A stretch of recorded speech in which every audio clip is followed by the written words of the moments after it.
నమస్తే welcome to our channel. YS Jaganmohan Reddy సతీమణి YS భారతికి సంబంధించినటువంటి భారతి సిమెంట్స్ సంస్థ వద్ద ఉద్రిక్తత పరిస్థితి నెలకొంది. మరి అక్కడ గ్రామస్తులంతా కూడా మా పిల్లలకు ఉద్యోగాలు కల్పిస్తారని చెప్పి సంస్థ మోసం చేసిందంటూ ధర్నాలు చేస్తున్నారు. మరి అక్కడ పరిస్థితి ఏ విధంగా ఉండి తెలుసుకునే ప్రయత్నం చేద్దాం. దీన్ని విశ్లేషించడానికి మనతో పాటుగా ఉన్నారు సోషల్ యాక్టివిస్ట్ శ్రీలీల గారు. నమస్తే మేడం. నమస్తే.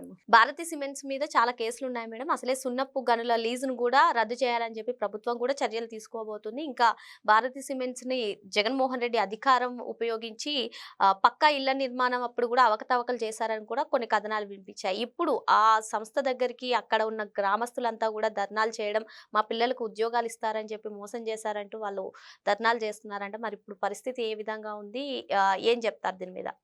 అంటే మనం ఎవరికైనా దాహం వేస్తే నీళ్లు తాగుతాం. జగన్మోహన్ రెడ్డి వాళ్ళ భార్యకి ధనదాహం అనమాట. ఇలా మోసాలు చేస్తూ బ్రతుకుతూ ఉంటారు. జగన్మోహన్ రెడ్డి గారు ఎలాంటి మోసాలు చేశారు, ఏ విధంగా మోసపూరిత రాజకీయాలు చేశారు, ఎంతమందిని ఎన్ని విధాలుగా మోసం చేశాడు చూసాం. 5 కోట్ల ఆంధ్రులు మోసపోయారు. ఎన్ని విషయాల్లో అంటే ఇంకా ఈ రోజున చెప్పుకుంటూ వెళ్తే ఎన్ని రకాలుగా ఉన్నాయో. అంటే యువత దగ్గర నుండి అప్పుడే పుట్టిన పసిపిల్లల ప్రాణాలే కోల్పోయారు. ఎందుకు? ఆక్సిజన్ లేక. మొన్న చూస్తే వృద్ధాప్య పెన్షన్ల దగ్గర వృద్ధుల్ని మంచాల మీద వేసుకొని చంపేస్తారు. అంటే అప్పుడే పుట్టిన పసికందు నుండి కాటికి కాళ్ళు జాపిన ముసలాళ్ళ వరకు కూడా జగన్మోహన్ రెడ్డి హింసకు వాళ్ళంతా బాధితులే కూడా. మరి అలాంటిది ఈ రోజున చూస్తే వీళ్ళు అరచేతిలో వైకుంఠం చూపించారు. భారతిరెడ్డి వాళ్ళ భర్త జగన్మోహన్ రెడ్డి. ఏంటి వీళ్ళు ఇంత నరరూప రాక్షసులా? ఈ రోజున వాళ్ళని చూస్తుంటే ఒక్కొక్కరు కన్నీటి కాదా? ఇంత దారుణంగా మీరు బిహేవ్ చేస్తారా? ఏంటి మీరు ఎకరాలు 5 ఎకరాలు 6 ఎకరాలు 8 ఎకరాలు భూములు తీసుకొని వాళ్ళకి నెలకు 15,000 రూపాయలు జీతాలు ఇస్తూ కనీసం అది పర్మినెంట్ చేయకుండా, జీతాలు పెంచకుండా, ఆ పిల్లల భవిష్యత్తు కానీ, వాళ్ళ చదువులకు కానీ, వాళ్ళకి ఆరోగ్య అవసరాలు కానీ, ఉండటానికి ఇళ్ళు కానీ ఎట్లాంటివి కూడా మీరు చూడకుండా ఈ రోజున వాళ్ళని రోడ్డు మీదకి ఇచ్చింది భారతిరెడ్డి. ఆవిడకి ఎక్కడా కూడా కనీసం మహిళగా సాటి మహిళల పట్ల గౌరవం లేదు. ఈ రోజున మహిళలందరూ ఉన్నారు అక్కడ. సొంత ఆడపడుచుని తిడుతుంటేనే ఆవిడ కనికరం లేదు. అమరావతి మహిళల్ని ఆవిడ ఛానల్లోనే కొంతమంది పనికిమాలినోళ్ళని కూర్చోబెట్టి వేశ్యల రాజధాని అన్నప్పుడు కూడా ఆవిడ బయటకు వచ్చి మాట్లాడింది లేదు. అంటే మహిళల మీద అన్నప్పుడు ఒక మహిళగా ఖండించాలి కదా, లేదు అంటే ఛానల్ తరపున క్షమాపణ చెప్పాలి కదా. ఆవిడ మాట్లాడదు. అంటే ఏ విధంగా అర్థం చేసుకోవాలో కూడా మరి ఈ రోజున చూస్తున్నాం వేరే వనితల్ని. ఇప్పుడు ఎమ్మెల్సీ అనంతబాబు భార్య ఉంది, భర్త వెళ్ళేసి వాళ్ళ మాజీ డ్రైవర్ని లేపేశారు. మరి అట్లా జగన్మోహన్ రెడ్డి గారితో ఈవిడ సతీమణిగా ఎలాంటి కార్యక్రమాలు చేస్తుంది, ఏ విధంగా అవినీతి చేస్తున్నారు, ఈ రోజున టిట్కో ఇళ్లకు సంబంధించి ఎంత దోచిపెట్టాడు భారతీ సిమెంట్కి జగన్మోహన్ రెడ్డి ముఖ్యమంత్రిగా ఉండి. అంటే 1% ఇవ్వాల్సింది 3 రెట్లు ఎక్కువ ఇచ్చేసాడు దానికి. ఎన్ని కోట్ల రూపాయలు, ఎన్ని టన్నుల సిమెంట్ని వీళ్ళు తీసుకున్నారు. అంత దాని దగ్గర ఏముంది కెపాసిటీ సిమెంట్, భారతీ సిమెంట్ దగ్గర అంతకంటే ఎక్కువ ప్లాంట్లు కెపాసిటీ ఉన్న వాటికేమో ఇవ్వకుండా భారతీ సిమెంట్కి దోచిపెట్టాడు. ఈ రోజున ఆ భారతీ సిమెంట్ ప్రజల దగ్గర నుంచి దోచుకుంది. అక్కడ ప్రజలే, ఇక్కడ ప్రజలే. మరి వాళ్ళకి ఆశ చూపెట్టి వాళ్ళ భూములు ఇస్తే, ఇప్పుడు అమరావతి రైతుల దగ్గర భూములు ఎందుకు తీసుకున్నాం? మంచి రాజధాని ఏర్పడిద్దని. జగన్మోహన్ రెడ్డి ఏం చేశాడు వచ్చి, అబ్బెబ్బే ఇక్కడ కుదరదు, నేను రాష్ట్రం అంతా కూడా చేస్తాను, ఏదో ఇంకేముంది ఇరగదీసేస్తాను, నా పరిపాలన అట్లా ఇట్లా ఉండదు అన్నాడు. నిజంగా అట్లా ఇట్లానే లేదులే, అందరం చెప్పుకుంటున్నాం ఇప్పుడు కూడా. మరి అలాంటిది ఇక్కడ చూస్తే నిజంగా అక్కడ ఉన్న రైతులందరూ కూడా మా భూములు తీసుకొని ఈ రోజున మమ్మల్ని నీడ ఏదైతే నిలువ నీడ లేకుండా నడి రోడ్డు మీదకి లాగేశారు వీళ్ళు అనేది.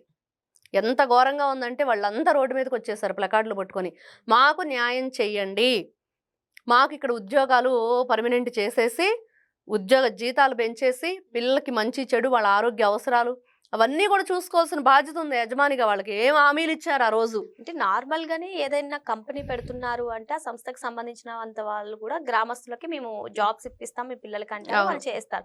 కానీ ఇప్పుడు మనం ఈ భారతీ రెడ్డి కుటుంబాన్ని చూసుకున్నట్లయితే అసలే అధికారంలో ఉన్నారు. అప్పుడు రాజశేఖర రెడ్డి అయినా, మొన్న జగన్మోహన్ రెడ్డి అయినా, వాళ్ళు వాగ్దానాలు ఇచ్చి నెరవేర్చకపోవడాన్ని ఎలా చూడాలంటారు?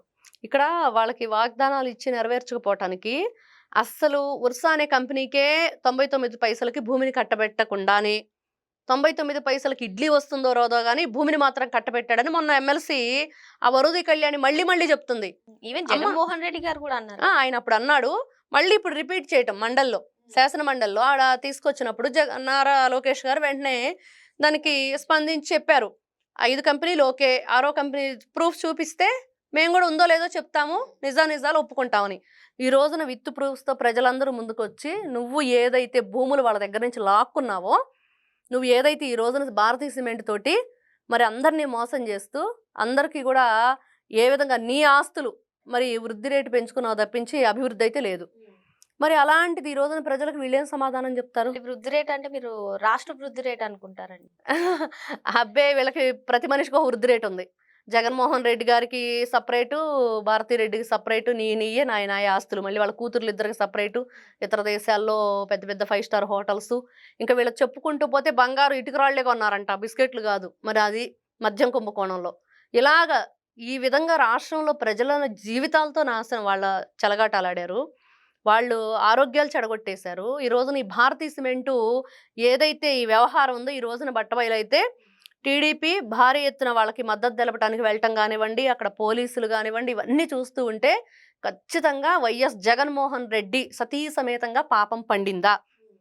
ఒకవైపు చూస్తేనేమో హెరిటేజ్ వాళ్ళు కేసేశారు, ఇంకొక వైపు చూస్తే నెయ్యి కేసు, ఇంకొక వైపు చూస్తే మద్యం కేసు, ఇంకొక వైపు చూస్తే ఈ సరస్వతి పవర్ భూములు కానీ, దీనికి సంబంధించిన భూములు కానీ, ఆ తర్వాత దీనికి ఏదైతే ఈ సున్నప్రాయికి సంబంధించి కానీ లీజుకు తీసుకున్న విషయాలు, ఇవన్నీ కూడా ఒక్కసారిగా ముందు నుయ్యి వెనక్కొయ్యిగా వీళ్ళందరినీ కూడా ఈ రోజున చుట్టుముట్టాయి. అటు మరి మొత్తానికి వైఎస్ జగన్మోహన్ రెడ్డికి ఇప్పుడు భారతి మేడం చూసుకుంటే భారతి సిమెంట్సే కాకుండా అటు సాక్షికి కూడా మీరు చెప్పినట్టుగా పెద్ద దెబ్బ తగులుతుంది. వీళ్ళిద్దరి పరిస్థితి ఏంటంటారు? అటు భారతి సిమెంట్స్ అయినా ఇటు సాక్షి అయినా మీరు చెప్పినట్టుగా కల్తీ నెయ్యి అంశమైనా వాళ్ళిద్దరి పరిస్థితి అటు ఉంచితే ఈ రోజున ప్రజలు కోరుకుంటుంది ఏంటంటే, భారతీ రెడ్డిని ఎందుకు విచారణకు పిలవట్లేదు? ఇప్పుడు భారతీ రెడ్డి ఏదైతే భారతీ సిమెంట్స్ డైరెక్టర్ బాలాజీ గోవిందప్ప ఏ కేసులో జైలుకి వెళ్ళాడు? మద్యం కుంభకోణంలో. దానికి సంబంధించిన ఈ డబ్బంతా కూడా ఈయనే డీల్ చేశాడు. మరి ఎక్కడి నుంచి ఎక్కడికి ఈ లింకు? మరి వీళ్ళ పాపం పండింది. ప్రజలందరూ ఎందుకు భారతీ రెడ్డిని విచారణకు పిలవట్లేదు? ఆ రోజున ఎప్పుడైతే వేసల రాజధాని అన్నప్పుడే బయటికి ఈడవాలి, ఈడవల వదిలేశారు. ఆ రోజున ఎక్స్క్యూజ్ చేసేశారు, అయిపోయింది. ఆ విషయం కూడా మర్చిపోయినట్లున్నారు. అంటే దాన్ని మర్చిపోయే విషయం కాదు, అది తలుచుకున్నప్పుడల్లా కూడా చాలా బాధాకరమైన విషయం. మరి ఈ రోజున చూస్తే వాళ్ళ పేద ప్రజల జీవితాలతో ఆటలాడటం. మరి ఇలా చెప్పుకుంటూ వెళ్తే ఈ రోజున వీళ్ళిద్దరూ కూడా సతీ సమేతంగా జగన్మోహన్ రెడ్డి గుడికైతే వెళ్ళడు కానీ, భగవంతునికి పట్టు వస్త్రాలు అయితే పెట్టాడు కానీ, ఇలాంటి కార్యక్రమాలు అవినీతి, అక్రమంగా ఈ భూములు లాక్కోవటం, అక్రమంగా ఈ డబ్బులు తీసుకోవటం, అక్రమంగా ఈ లావాదేవీలు, ఇవన్నీ కూడా బాగా కొనసాగిస్తాడు. సతీ సమేతంగా జగన్మోహన్ రెడ్డి గారు చేసే పనులు వేరే ఉన్నాయి. గుడి సెట్టింగ్లు వేయించుకుంటారు కానీ గుడికి మాత్రం వెళ్ళరు. ఆ మధ్య ఎవరో అంటున్నారు గుడి సెట్టింగ్లు వేయించుకునే వాళ్ళు ఏదో అని. అలా అన్నమాట వీళ్ళ వ్యవహారం అంతా కూడా. ఎంత దిగజారిపోయి ప్రవర్తిస్తున్నా ప్రతిసారి కూడా ప్రజలు ఎక్స్క్యూజ్ చేస్తున్నారా? మరి ఈసారి చేయకుండా మరి చట్టం ఎలాంటి చర్యలు తీసుకోబోతుంది? భారతీ రెడ్డిని బోన్లో నిలబెట్టబోతున్నారా? మరి జగన్మోహన్ రెడ్డి కూడా తనతో ఉండబోతున్నాడా? మరి ఈ రోజున ప్రజలు ఇప్పుడు ఈ రోజున ప్లకార్డ్స్ పట్టుకున్న వాళ్ళు ఎవరైతే ఉన్నారో మరి వాళ్ళు అడిగిన దానికి వాళ్ళు ఓకే అంటారా? లేదు మేము ఇలానే చేస్తాం, అవినీతి ఏం చేసుకుంటారో చేసుకోండి అంటారా?